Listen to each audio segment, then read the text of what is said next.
6:42. It is day 5 of our Kids Week, and this morning we're focusing on the best methods medical experts say to prevent sudden infant death syndrome. WDBJ 7 Morning's Allison Parker is live in Roanoke to show us how parents can do their part to help.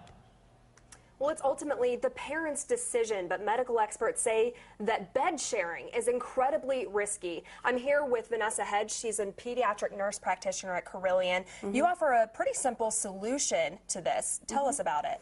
Well, it's really just as simple as remembering your ABCs. A means alone. The baby should be alone, not on a bed with with parents and other siblings and pets, in a safety-approved crib or bassinet or pack and play, alone, no pillows, no stuffed animals, no bumper pads, no extra blankets. And you mentioned what they're wearing is important too. Right. B is back and C is in their own crib, like I said.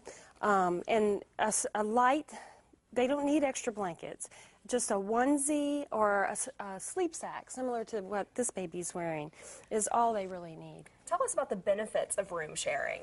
The benefits of room sharing is simply that your baby is in the room with you. They're not in the bed with you where they can be at high risk of suffocation or smothering, but they're in the room. You can hear them breathe. You feel like they're close to you because they're right within an arm's reach. But importantly, they have their own sleep space. Thank you for joining us this morning. And parents, if you are interested in learning more about safe sleep tips or sudden infant death syndrome, you can head to our website at WDBJ7.com. Yeah, so important for new parents to be aware of all those things. And those sleep sacks, by the way, are awesome. I use those for both of my children. Do they make adult size? I wish they did. That would Very be comfortable, nice. I'm sure. Oh, yeah. Very nice and warm. Zip them up. You don't have to worry about it.